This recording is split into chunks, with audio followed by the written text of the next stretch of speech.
I spent the past months simply chasing cherry blossoms, from the south of Japan all the way to the north. I'm Japanese, and even for me, this felt like an incredibly special experience. Most Japanese people rarely get the chance to travel like this for an entire month. And during that journey, I kept asking myself one question. Why are Japanese people so deeply moved by cherry blossoms? Have you heard the Japanese word mononaware? Cherry blossoms are beautiful because they fall so quickly. That feeling, seeing beauty in something because it doesn't last, has been part of Japanese sensibility for over 1,000 years.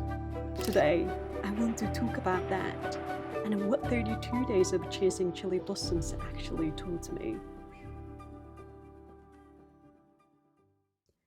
Hi, I'm Satomi Takayama, a Japanese artist based between London and Japan. On this channel, I explore Japanese aesthetics, craft, travel, and the inspirations I collect for my creative journey. Can you picture just how much attention Japanese people pay to cherry blossoms? In Japan, blossom forecasts start appearing in the daily news more than a month before the flowers even begin to bloom. And then there's Hanami, gathering under the trees with family and friends, eating, drinking, and then watching the petals fall. But I think for Japanese people, it goes beyond simply liking cherry blossoms. It feels more instinctive than that. Cherry blossoms are so deeply embedded in Japanese life, as a seasonal marker that returns every year. Historically, cherry blossoms have also held a sacred meaning in Japan, and the culture of appreciating them goes back at least to the imperial court of the 9th century. Later, especially through the 17th and 18th centuries, hanami spread among ordinary people, and cherry blossoms became deeply woven into Japanese life. That's the root of the cherry blossom culture we still have today. There is a Japanese expression that always comes up when we talk about cherry blossoms. That's mononaware. Simply put, it's a feeling that quietly stirs in you when you encounter something passing, something you can't hold on to. It's not simply sadness. It carries tenderness, nostalgia, and a sense of beauty. Things feel beautiful precisely because they don't last. Cherry blossoms have long been a symbol of that. They bloom, and almost before you notice, they are gone. During this trip, I was reading a book called The Aesthetics of the Japanese by Tomizo Hiekata. What stayed with me was this idea. In Japan, people have long lived close to nature and found beauty in the changing seasons. From that came a uniquely Japanese sensitivity to beauty, not only admiration for nature itself, but also awareness of impermanence, solitude, quiet sadness, and the feeling that things are always passing. In that sense, mononaware became one of the foundations of Japanese aesthetics. Japanese samurai would sometimes compare their own lives to cherry blossoms in the death poems they wrote. To bloom with grace, and to fall with grace. There has always been a particular kind of beauty the Japanese see in that last moment. This sensibility has long appeared in Japanese expression, and one of the places it comes through most clearly is in waka poetry. According to Hiekata, as Japanese court culture absorbed Buddhism ideas about impermanence, the cherry blossom gradually shifted from being simply a beautiful flower to being a flower that was beautiful because it falls. And the roots of this sensibility go back even further. Even in the Manyoshu, Japan's oldest poetry anthology from the late 8th century, you can already find this undercurrent. The sadness of love, loneliness, the sense that nothing lasts. Japanese people have been trying to put words to this feeling for a very long time. I want to share a waka that stayed with me throughout this trip. It's by Ariwara no Narihira, a poet from the 9th century. 世の中に絶えて桜のなかりせば、春の心はのどけからまし。If there were no cherry blossoms in this world, how peaceful the spring heart would be. What's so beautiful about this poem is that the loss of peace becomes its own kind of praise for the beauty of the cherry blossoms. Of course, you can look at cherry blossoms and simply think they are beautiful, but people in the past also felt something much deeper beneath that beauty. And in Japan, that sensibility has been passed on over the generations through countless waka poems and other writings. Just before starting off, I picked up a book called Oku no Hosomichi by Basho. Basho was a 17th century haiku poet, and this book follows a long journey he made on foot through Japan, weaving haiku and travel writing together as he went. You feel like exactly the right companion for a journey of my own. If you are not sure what haiku is, it's an even more stripped back form than the waka I just shared earlier. Haiku follows a 5-7-5 structure, just 17 syllables in total. Within that tiny space, the poet compresses a season, a landscape, an emotion. Basho took that mononawari sensibility and then deepened it through travel and haiku. I had encountered Basho briefly at school, as most Japanese people do, but reading him now felt completely different. He landed so much more deeply. What struck me wasn't only the poems themselves, it was a feeling he described around leaving. Travel in Basho's time was nothing like now. There were no booking sites, of course, no reliable transport, no easy way to reach anyone if something went wrong.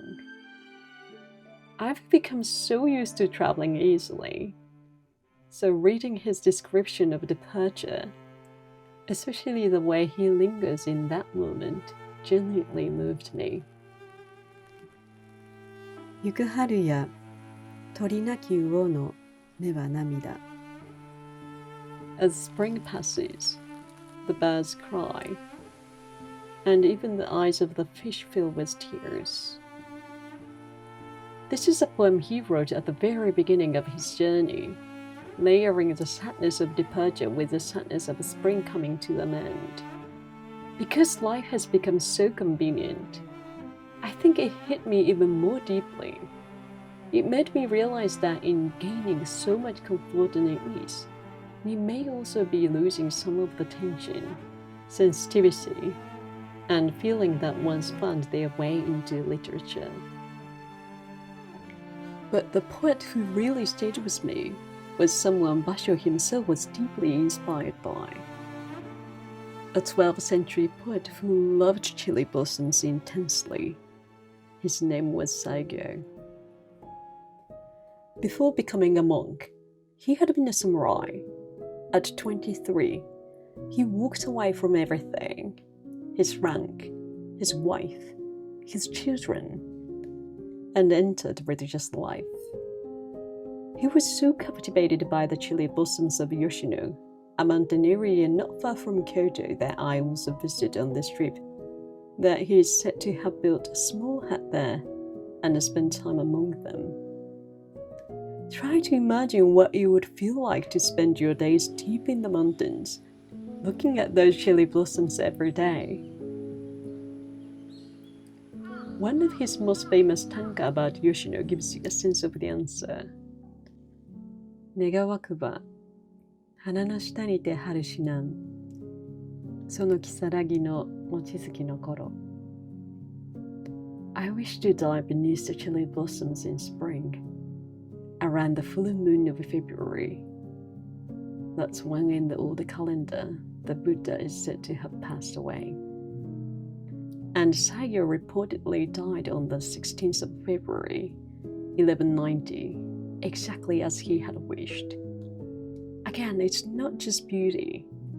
His feelings for Cherry Blossom were so deep that he ended up weaving his own life and death into them. Following the cherry blossom through Japan, I found myself moved again and again by what I say. Kyoto's blossoms, the unexpected trees I came across in small country towns I had never visited before. All of it was beautiful. But I noticed something. More than the grand scenes with thousands of trees in full bloom, what moved me most were the solitary ones. A single cherry tree standing quietly on its own. Something about that solitary presence felt so composed, so dignified. I spent most of my time on my own, and I think part of me was projecting something onto those trees.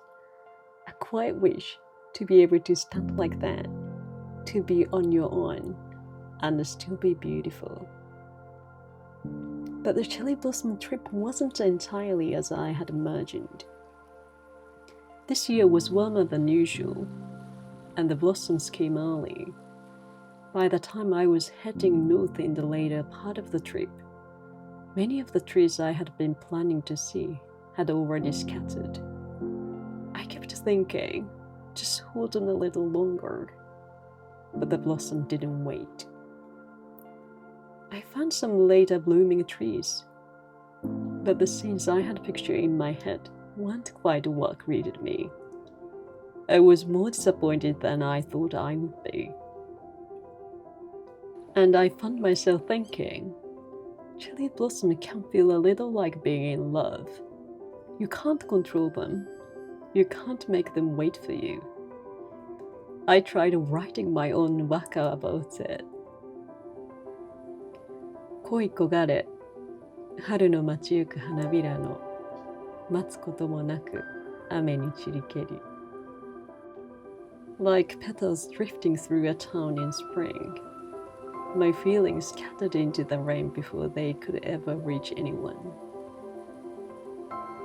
The image of those rain-soaked blossoms and that feeling of impermanence stayed with me. That's what became this waka. It was actually the first waka I had ever written. I would love to know what you think. This sensibility doesn't live only in poetry. I think it also appears in Japanese spaces, in rooms that open onto gardens, in softened light, and in the quiet details of Skiazakuri architecture. For me, it has become a huge inspiration for the kind of space I want to create in the future. Take a moment and think, what does Mononaware bring to mind for you?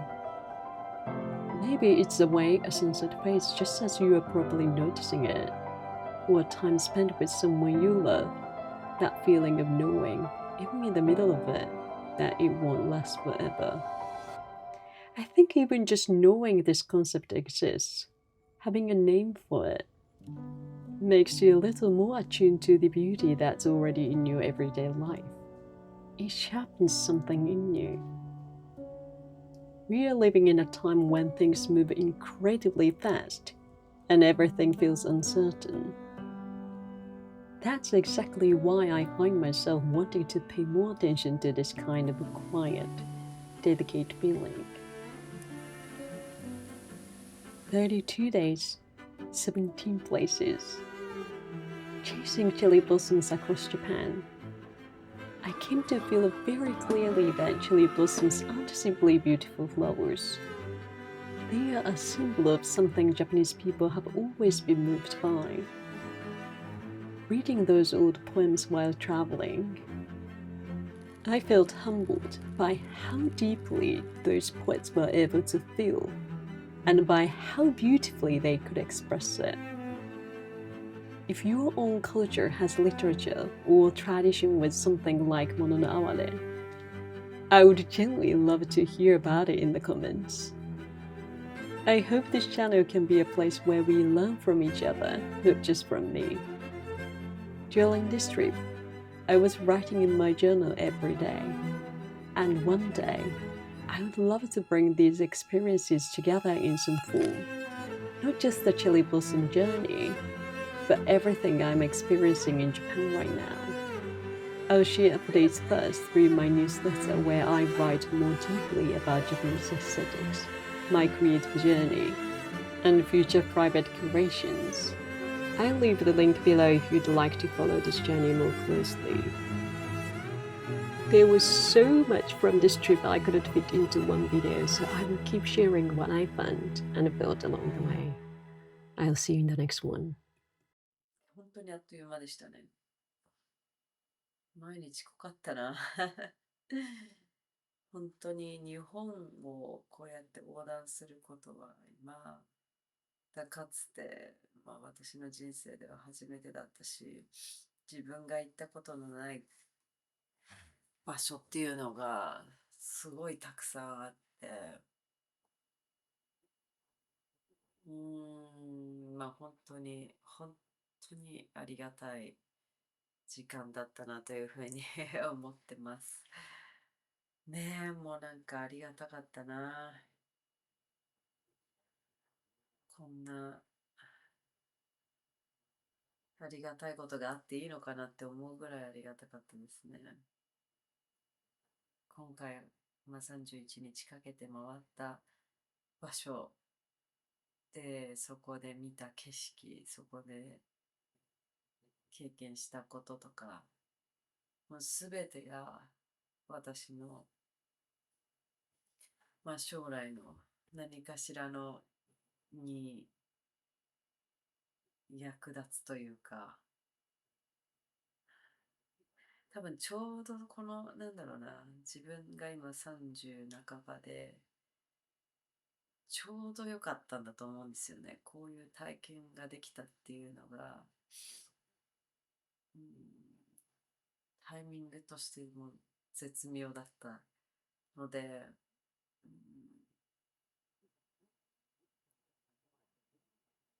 絶対に今回経験させてもらったことっていうのを、空間作りかもしれないし、作品作りかもしれないし、それが何かっていうのは、もう本当にこれから地道に頑張っていく中で見つけられることなんだろうなというふうには思うんですけど、でも絶対に今回の30日は私にとって影響を強く今後の私の人生、制作、すべてにおいて大きな影響を及ぼすだろうなと思えるぐらいすごく濃厚な30日でした。本当に心から感謝しています。決して今回のことが、無駄にならないようにもっと勉強しなきゃいけないなと思ったし、もう知識が足りてなさすぎて、ちょっとね、また少しずつ成長していければいいなというふうに思ってます。その俳句が上手な人が作った文章とかを見てると、自分の感覚が研ぎ澄まされるような気がして、それはすごく私にとって良い勉強になりました。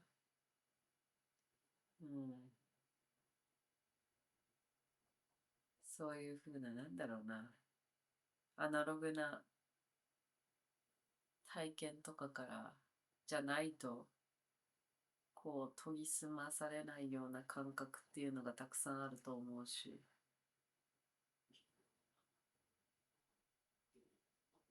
それをこうちょっとずつでも磨いて磨けたんじゃないかなとも思いたいし、でも一方でそうやって素晴らしい俳句を読んだりすると、自分にはそういった感性がないなって思ったりもするし、私が結構心の中に残ってるのは、俳句を題材にした庭っていうのは本当にかっこいいなっていうのは一つあったり、あとは生涯何十年もかけてね、一つの家を作ったりとか庭を作り上げたりとかする、そういうの絶対やりたいなとも思うし、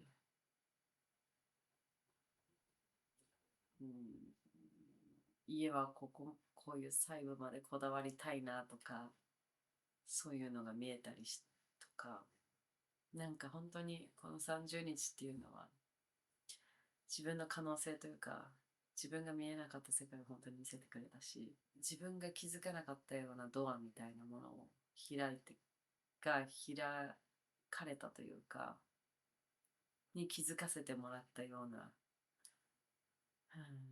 素晴らしい素晴らしい旅でした。素晴らしい経験をさせてもらいました。本当にありがとうございました。感謝してます。もう感謝しきれないぐらい感謝してます。ありがとうございました。またこれからもよろしくお願いします。じゃあね。